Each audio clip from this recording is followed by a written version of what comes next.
Sir చెప్పండి. ఇప్పుడు ఎందుకని ఇప్పుడు మీరు మీ ఉద్యోగానికి ఇప్పుడు ఏదైతే ఉందో వాలంటీర్ దానికి ఎందుకు రిజైన్ చేశారు? ఇప్పుడు మీరు రిజైన్ చేసినాక మీరు ఎలా ఇప్పుడు మీ జీవనం ఎలా? మా జీవనం ఎలా అంటే ఏమీ లేదండి. ఈ 2 నెలలు ఎట్టకట్ట మా ప్రభుత్వం కోసం మళ్ళీ జగన్ గెలిపించుకోవడానికి మేము ఇంటింటికెళ్ళి మన ప్రభుత్వంలో జరిగిన పథకాలన్నీ అందించాం కదా, వాటి గురించి ప్రజలందరికీ చెబుతాము. 1వ తారీఖు పెన్షన్ ఇచ్చాము. ఇంతవరకు పెన్షన్ డబ్బులు ఇవ్వలేదు. 3వ తారీఖు ఇప్పుడు కూడా ఇస్తున్నారో ఇవ్వలేదో కూడా క్లారిటీ లేదు. అందుకని మేము మళ్ళీ జగన్ అన్నను గెలిపించుకోవాలని చెప్పి రాజీనామా చేసి. ఇప్పుడు మిమ్మల్ని ఎవరు అడగలేదా? మీ క్లస్టర్స్లో ఉన్న వాళ్ళు ఎవరు ఏంటో పెన్షన్ ఇవ్వలేదని అడగలేదు మిమ్మల్ని? అసలు వాళ్ళు ఎంతమంది ఇంటికి వచ్చేలా అడుగుతున్నారు. మేము ఇంటింటికి వెళ్ళి చెప్పాం, ప్రతి ఒక్కళ్ళు వెళ్ళనమ్మా సచివాలయం కాడికి తీసుకెళ్ళని. మేము తీసుకెళ్ళే అర్హత కూడా మాకు లేదు ప్రస్తుతానికి. సచివాలయం కాడికి కూడా వెళ్ళొద్దు అన్నారు మమ్మల్ని. మరి వాళ్ళకి మీరు చెప్పలేదా వాలంటీర్లు మేము రాకూడదని? ఎందుకు రాలేదు ఏందని వాళ్ళకి వివరించారా? చెప్పాము, ఈ రకంగా జరుగుతుందమ్మా. చంద్రబాబు గారు, పవన్ కళ్యాణ్ గారు, లోకేష్ గారు వాళ్ళంతా కొట్ట గారి వాళ్ళంతా చేశారు, మమ్మల్ని రాజీనామా చేసేటట్టు చేశారు. అయినా కానీ మా హ్యాపీగా ఉన్నాం. జగన్ అన్న మళ్ళీ గెలిపించుకోవాలని మేము చూస్తున్నాం. జగన్ అన్న గెలిస్తే మళ్ళీ మేము వచ్చి మీ ఇంటికి 1వ తారీఖు పెన్షన్ డబ్బులు ఇస్తాం. మరి ఇప్పుడు ఎలా ఉంటుంది ఇప్పుడు వాలంటీర్స్ మీకు ఏదైతే ఉందో మీకు రాజకీయం ఆపాదించారు, మీకు మీరు పార్టీ కోసం పనిచేస్తున్నారు అంటున్నారు, అది నిజమేనా? నిజమే. మరి ఇది వైసీపీ పార్టీ కోసం పనిచేస్తున్నారు మీరు? వైసీపీ కాస్ట్ జగన్ అన్న కోసం పనిచేస్తున్నాం మేము. వైసీపీ పార్టీకి రిజైన్ చేసాం కానీ ఇప్పుడు దానికోసం జగన్ అన్న గెలిపించడానికి రిజైన్ చేసింది మేము. మరి రిజైన్ చేయకుండా ప్రభుత్వం కోసం పనిచేస్తే కొద్దిగా ఈజీగా జరిగింది. రిజైన్ చేసేలా జగన్ అన్న గెలిపించుకోవాలనే కదా. 2024 సీఎం అవ్వాలి జగన్ అన్న.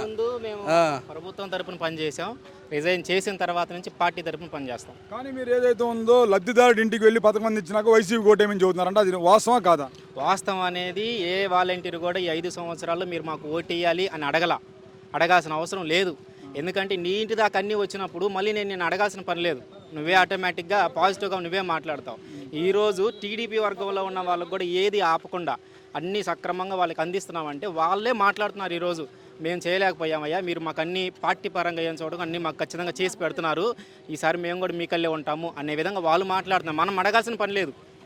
అది ఇప్పుడు ఏదైతే ఉందో ఉదయం 5-6 కల్లా డోర్ కొట్టేసి మీరు ఇప్పుడు పెన్షన్ చేతిలో పెట్టేస్తున్నారు కదా, ఇప్పుడు ఎలా ఉండబోతుంది? మీరు వాలంటీర్ సాగిపోయారు, అవ్వాదాతల పరిస్థితి ఏందంటారు? కేవలం అవ్వాతాతలు, ముసలివాళ్ళు, వికలాంగులు వీళ్ళందరి ఇబ్బందులు చూడలేక వీళ్ళందరూ ఇప్పుడు సచివాలయం దగ్గరికి వెళ్ళి అందరూ పెన్షన్ తెచ్చుకోవాల్సిన పరిస్థితి. కొంతమంది మంచాల మీద, కొంతమందిని కొడుకులు కోడళ్ళు తీసుకొని వెళ్ళి అక్కడ పెన్షన్ అందక మళ్ళీ ఇంటికి వచ్చి ఆ రోజంతా వాళ్ళని తిట్టుకొని మాకీ లేదని బాధపడి ఇప్పుడు మా సచివాలయం కాడ కనీసం ఇట్లా చెట్టు నీడ కూడా లేదు. వాళ్ళందరూ ఎక్కడ నిలబడాలి?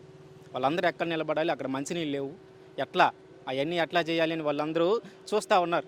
అవన్నీ మనం కూడా కల్లారా చూస్తాం. రేపు ఇప్పుడు రిజైన్ చేసి మేము వెళ్తున్నాం కాబట్టి మేము కూడా చూస్తాం. అవన్నీ మేము కూడా చూసి వాళ్ళ యొక్క పరిస్థితి ఏందో మాకు తెలుస్తుంది కాబట్టి ఆ బాధలన్నీ మేము చూస్తూ ఉన్నాం. కాబట్టి మీరు ఇంకొకసారి ఈ బాధ పడకుండా ఉండాలంటే మన జగన్ అన్నని గెలిపించండి అని మేము మాట్లాడే అర్హత ఇప్పుడు మాకుంది. ఎందుకంటే ఇప్పుడు మీరు రిజైన్ చేశారు, ఎటు కూడా వాలంటీర్ దానికి అన్నారు. మీది ఒక ఉద్యోగం, మూటల మోసే ఉద్యోగం అని చెప్పేసి చంద్రబాబు నాయుడు అన్నాడు గతంలో. ఏ చంద్రబాబు అయితే మూటలు మోసే ఉద్యోగం అని అన్నాడో, ఏ పవన్ కళ్యాణ్ అయితే మీరు అమ్మాయిల చేత వ్యభిచారం చేపిస్తానని అన్నాడో, అదే పవన్ కళ్యాణ్ అదే చంద్రబాబు ఇప్పుడు ఏమంటున్నాడు? నేను వస్తే వాలంటీర్లు ఉంటారు, నేను వస్తే వాలంటీర్లు ఉంచుతాము, మేము వాళ్ళని తీసేయము, ఇంకా మీకు ఎక్స్ట్రా శాలరీ ఇస్తాము, ఇంకా మిమ్మల్ని మంచిగా గవర్నమెంట్ ఉద్యోగులాగా చేస్తామని ఎట్లా చెప్పగలుగుతున్నావు? కానీ మరి ఇప్పుడు ఏదైతే పవన్ కళ్యాణ్ మీ మీద ఆరోపణలు నిజం కాదంటారా? మీ ఇళ్ళలో మనుషులు లేనప్పుడు వెళ్ళి డోర్లు కొడుతున్నారని చెప్పేసి అంటున్నాడు కదా. ఎవరి ఇళ్ళకి వెళ్ళారు తెలియాలి కదా. ఇప్పుడు ఎవరైనా నీ దగ్గరికి వచ్చి కంప్లైంట్ ఇచ్చారా? నీ దగ్గరికి వచ్చి కంప్లైంట్ ఇస్తే ఇదిగో నా పలానా కంప్లైంట్ ఇచ్చారా, నువ్వు పలానా ఇంటికి పలానా టైంలో ఎవరు లేనప్పుడు వెళ్ళావంటే నువ్వు కంప్లైంట్ ఇస్తే మనకు ప్రూఫ్ ఉందా? లేదు. మనకి ఇష్టం వచ్చినట్టు మాట్లాడితే కుదరదు కదా. నేను కూడా నీ మీద చాలా చెప్తా, నువ్వు నిరూపించుకోగలుగుతావా? లేదు. మరి అట్లయితే ఇప్పుడు రిజైన్ చేసి ఇప్పుడు జగన్మోహన్ రెడ్డిని గెలిపించుకోవాల్సిందని అంటారు మీరు? ఇన్ని రోజులు మేము స్వచ్ఛందంగా సేవ చేసాం, ఇన్ని రోజులు ప్రభుత్వం తరపున సేవ చేసాం. ఇదిగో ఈ సమయంలో ఇది కూడా ఎందుకంటే వాళ్ళ పడుతున్న బాధ మేము చూడలేకపోతున్నాం. అవ్వాతాతలు పడుతున్న బాధ ఇవాళ మేము రోడ్డు మీద వెళ్తూ ఉంటే అయ్యా పెన్షన్ ఇయ్యా అని అడుగుతూ ఉంటే మేము వెళ్ళలేమయ్యా, మేము నడవలేమయ్యా వాళ్ళు మాకు చెబుతూ ఉంటే ఏం చేయాలో మాకు తెలియట్లా. వాళ్ళని చూస్తే మాకు బాధ కలుగుతుంది.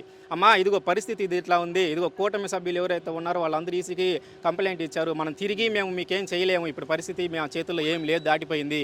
ఇదిగో ఈ ఒక్కసారి మీరు ఎట్లకట్లా తెప్పించుకోండి, ఈసారి నుంచి ఆ బాధ మీకు లేకుండా మేము చేస్తాం, ఈసారి నుంచి ఆ బాధ మీకు కలగకుండా మేము చేస్తాం, జగనన్న కోటేసి గెలిపించండి, మళ్ళీ మేము మీ ఇంటి దాకా వచ్చి ఏదైతే మీరు ఇబ్బంది పడుతున్నారో ఆ ఇబ్బందులన్నీ లేకుండా మేము ఖచ్చితంగా మీకు అందిస్తాము అని మేము చెప్పగలుగుతాం ఇప్పుడు వెళ్ళి.